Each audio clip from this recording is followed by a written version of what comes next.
सोचो एक दिन आप सुबह उठते हो और पता चलता है कि हमारे देश का एक हिस्सा अब हमारा नहीं रहा। कोई वॉर नहीं हुआ, कोई कॉन्फ्लिक्ट नहीं हुई, बस एक सरकारी फैसले ने हमारे देश के एक टुकड़े को हमसे अलग कर दिया। ये कोई मनगढ़ंत कहानी नहीं है, बल्कि 1960 में ऐसा सच में हुआ था। भारत का एक छोटा सा इलाका बेरूबारी बिना किसी पब्लिक डिबेट या वोट के सीधा पाकिस्तान को दे दिया गया। ये अजीब फैसला क्यों लिया गया? ये फैसला सिर्फ एक पेपर वर्क था या एक बड़ी पॉलिटिकल स्ट्रेटजी? क्या नेहरू जी को इसमें जिम्मेदार माना जाए? और सबसे इंपॉर्टेंट सवाल, क्या सरकार बिना जनता की मर्जी के देश की जमीन किसी और को दे सकती है? अगर एक बार देश का एक हिस्सा दे सकते हैं तो क्या कल कोई और हिस्सा भी दे सकते हैं? बेरोबारी का मुद्दा सिर्फ एक जमीन का नहीं था, बल्कि भारत की अखंडता और संविधान की शक्ति पर सवाल खड़े कर रहा था।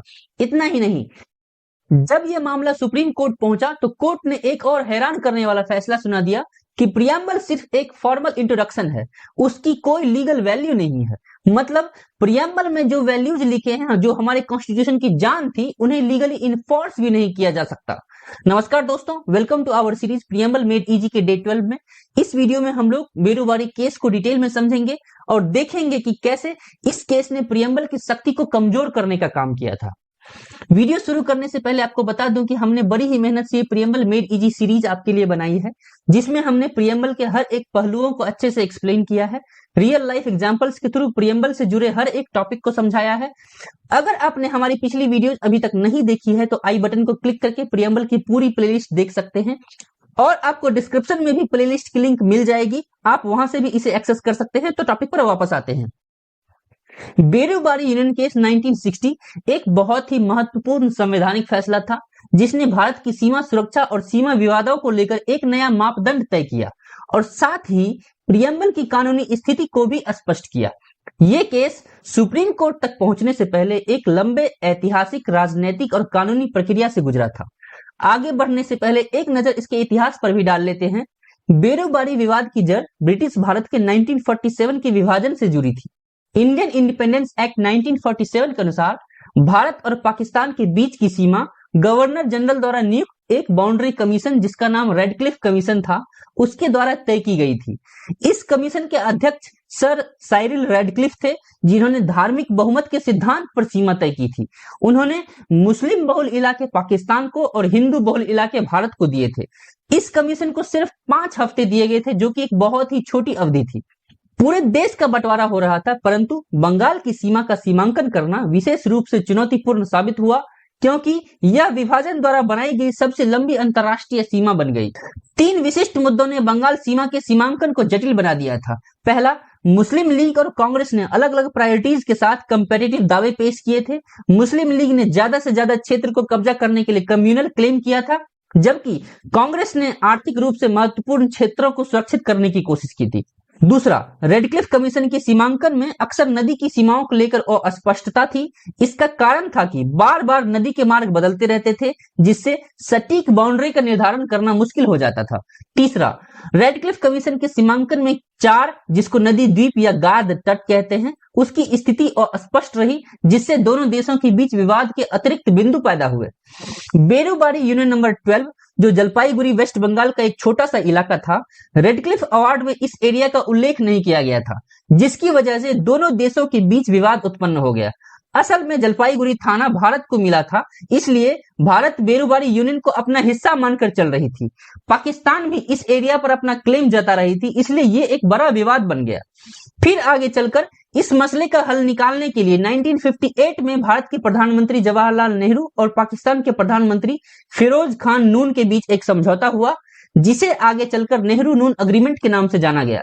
इस समझौते के तहत बेरूबारी यूनियन को 2 हिस्सों में बांटा गया, आधा पाकिस्तान को दिया गया और आधा भारत के पास रहा। क्या भारत की सरकार बिना पब्लिक अप्रूवल के अपनी जमीन किसी और को दे सकती है? अगर एक टुकड़ा गया तो क्या कल कोई और हिस्सा भी जा सकता है? ध्यान देने वाली बात यहाँ यह है कि ये अग्रीमेंट रेडक्लिफ अवार्ड की वजह से उत्पन्न बॉर्डर लाइन में अस्पष्टता का स्पष्टीकरण नहीं था, बल्कि ये दोनों देशों के बीच एक फ्रेश कॉम्प्रोमाइज सॉल्यूशन था। अब आप मुझे बताओ कि क्या नेहरू जी का ये अग्रीमेंट एक मजबूरी थी या उनका एक स्ट्रेटेजिक मूव? पश्चिम बंगाल सरकार ने इस समझौते का विरोध किया और ये प्रश्न उठाया कि क्या भारत की सरकार बिना संशोधन के अपनी भूमि किसी और को दे सकती है? अगर आज एक सरकारी फैसले से देश का एक हिस्सा चला गया तो क्या कल बिना हमारी मर्जी के और भी कुछ हो सकता है? मुख्य सवाल यह था कि कॉन्स्टिट्यूशन के आर्टिकल 3 के तहत यह फैसला लिया जा सकता है या आर्टिकल 368 के तहत संविधान में संशोधन की आवश्यकता पड़ेगी। इन सवालों को ध्यान में रखते हुए भारत के राष्ट्रपति डॉक्टर राजेंद्र प्रसाद ने आर्टिकल 143 का इस्तेमाल करते हुए सुप्रीम कोर्ट से लीगल ओपिनियन मांगी। अब यह आर्टिकल 143 क्या है? भारतीय संविधान का आर्टिकल 143 राष्ट्रपति को यह शक्ति देता है कि वह सुप्रीम कोर्ट से किसी भी महत्वपूर्ण कानून या तथ्य से जुड़े प्रश्न पर सलाह मांग सकते हैं। इसे राष्ट्रपति का परामर्शीय क्षेत्राधिकार, advisory jurisdiction of supreme court भी कहा जाता है। आर्टिकल 143 के तहत दो प्रकार की सलाहकार शक्तियां हैं। आर्टिकल 143(1) यह कहता है कि यदि राष्ट्रपति के समक्ष कोई कानूनी या संवैधानिक प्रश्न उत्पन्न होता है जिसका राष्ट्र हित में समाधान आवश्यक हो तो वह इस मुद्दे पर सुप्रीम कोर्ट की सलाह मांग सकते हैं। सुप्रीम कोर्ट यह सलाह देने के लिए बाध्य नहीं है, लेकिन अगर वह सलाह देता है तो यह सिर्फ परामर्शात्मक एडवाइजरी होगी, अर्थात सरकार को इसे मानने की कानूनी बाध्यता नहीं होती। वहीं आर्टिकल 143(2) कहता है यदि राष्ट्रपति को लगता है कि कोई मुद्दा लोक महत्व, पब्लिक इंपॉर्टेंस का है और उस पर न्यायिक निर्णय की आवश्यकता है तो वह इसे सुप्रीम कोर्ट के पास भेज सकते हैं। इस स्थिति में सुप्रीम कोर्ट की राय अनिवार्य हो सकती है। टॉपिक पर वापस आते हैं। यही केस आगे चलकर फेमस बेरुबारी केस 1960 के रूप में प्रसिद्ध हुआ। इस केस में सुप्रीम कोर्ट के समक्ष ये मुख्य प्रश्न थे। पहला, क्या नेहरू नून एग्रीमेंट को लागू करने के लिए कोई लेजिस्लेटिव एक्शन की जरूरत है? दूसरा, अगर लेजिस्लेटिव एक्शन की जरूरत है तो क्या आर्टिकल 3 के तहत यह लागू हो सकता है या आर्टिकल 368 के तहत संविधान में संशोधन के माध्यम से यह लागू होगा? भारत के अटॉर्नी जनरल C.K. दफ्तारी, जो यूनियन ऑफ इंडिया को डिफेंड कर रहे थे, उन्होंने यह दलील दी कि यह समझौता केवल रेडक्लिफ अवार्ड के ओरिजिनल इंटेंट की व्याख्या करता है, ना कि किसी नए क्षेत्र को सौंपने का कार्य करता है। यह सिर्फ एक सीमा विवाद का समाधान है, इसलिए इसमें कोई लेजिस्लेटिव एक्शन की जरूरत नहीं है। इसमें बस कार्यपालिका की कार्रवाई यानी एग्जीक्यूटिव एक्शन ही पर्याप्त थी, क्योंकि संविधान के अनुच्छेद 3 के तहत कार्यपालिका के पास राज्यों की सीमाओं में एडजस्टमेंट्स करने की शक्ति निहित थी, इसलिए यह काम एग्जीक्यूटिव ऑर्डर पास करके किया जा सकता है। वेस्ट बंगाल सरकार और विरोधी दलों का कहना था कि यह एग्रीमेंट भारत की सोवरेनिटी के विरुद्ध है, जो कि प्रियम्बल में स्पष्ट लिखी गई है। अगर वेस्ट बंगाल सरकार इस एग्रीमेंट के खिलाफ थी तो क्या इस फैसले को रोकने का कोई तरीका था? इसका आंसर आप मुझे कमेंट में बताइए।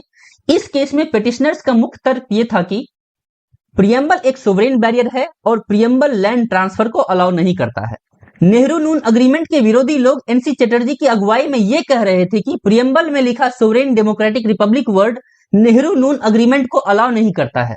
उनके मुख्य तर्क ये थे, पहला, सोवरेनिटी अखंड है।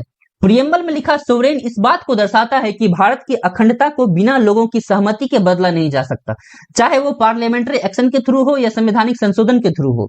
दूसरा, लोकतांत्रिक गणतंत्र की रक्षा। प्रियम्बल में वी द पीपल लिखा है, जो बताता है कि भारत की सीमा का फैसला सिर्फ पार्लियामेंट नहीं ले सकती, बल्कि जनता की सहमति भी जरूरी है। अगर बिना जनमत के कोई हिस्सा छोड़ दिया गया तो ये लोकतांत्रिक मूल्यों के विरुद्ध होगा। एनसी चटर्जी ने आर्टिकल 13C का उदाहरण देते हुए कहा कि ये आर्टिकल ये कहता है कि इंडिया का टेरिटरी वही होगा जो अक्वायर करके उसके अंदर शामिल किया जाएगा, लेकिन इस आर्टिकल में किसी भी हिस्सा को देश से हटाने का जिक्र नहीं किया गया है, जो ये दर्शाता है कि संविधान के तहत टेरिटरी का निकलना अलाउड ही नहीं है।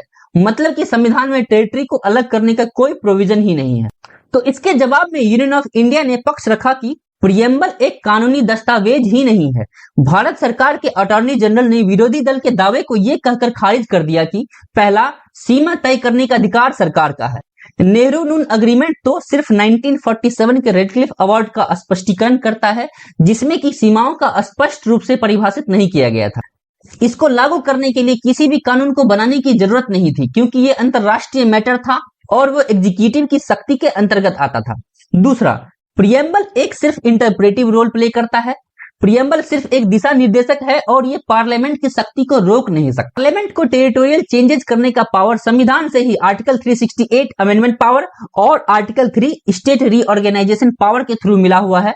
अटॉर्नी जनरल ने यह तर्क दिया कि प्रियम्बल सिर्फ एक भूमिका है, प्रियम्बल संविधान का हिस्सा ही नहीं है, इस वजह से इसको कानूनी बंधन नहीं माना जा सकता। जस्टिस पीबी गजेंद्र गड़कर की 8 जज की बेंच ने 14 मार्च 1960 को फैसला दिया कि पहला, प्रियम्बल संविधान का हिस्सा ही नहीं है।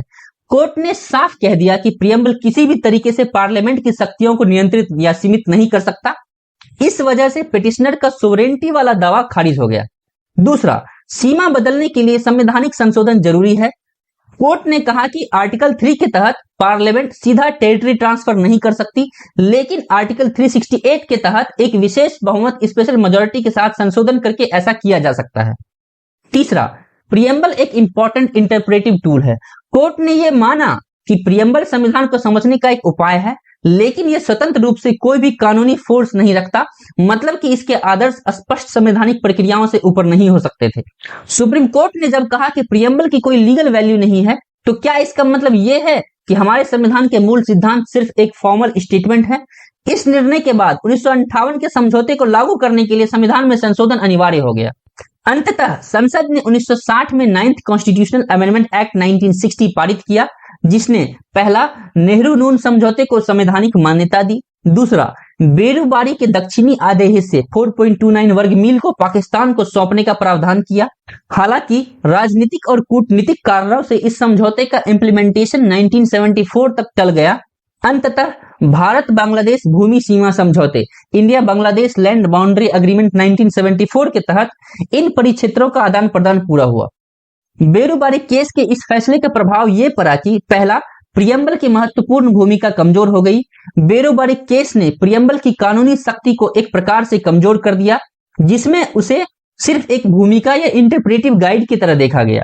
इसका प्रभाव Sajjan Singh versus state of Rajasthan 1965 जैसे केसेस पर भी पड़ा, जहां कोर्ट ने पार्लियामेंट की सुप्रीम अमेंडमेंट पावर्स को चैलेंज करने के लिए प्रियम्बल का सहारा लेने से भी बचाव किया।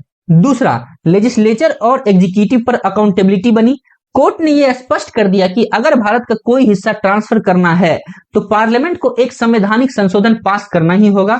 इससे सरकार की एक तरफा शक्ति को नियंत्रित किया गया कि एग्जीक्यूटिव लोग अपने मन से ही कोई डिसीजन ना ले पाए, बल्कि उन्हें लेजिस्लेटिव पर भी डिपेंड होना पड़े। अब आप मुझे बताओ कि क्या हमारे संविधान में ऐसी कोई शक्ति है जो भारत की अखंडता को हमेशा के लिए सुरक्षित रख सके? अगर आपको ये वीडियो इन्फॉर्मेटिव लगी तो लाइक, शेयर और कमेंट जरूर करें। आपके विचार बहुत मायने रखते हैं। क्या आपको लगता है कि बिना पब्लिक अप्रूवल के देश की जमीन ट्रांसफर करना सही था? अपना जवाब कमेंट सेक्शन में लिखिए। और अगर आप इंडियन पॉलिटी और कॉन्स्टिट्यूशन को आसान भाषा में समझना चाहते हैं तो चैनल को सब्सक्राइब कीजिए और बेल आइकन दबाइए, ताकि आपको हमारी अगली वीडियोस की नोटिफिकेशन मिले। प्लेलिस्ट की लिंक डिस्क्रिप्शन में है, पूरी सीरीज जरूर देखिए। मिलते हैं अगली वीडियो में, तब तक के लिए let's learn, let's discuss, let's augment.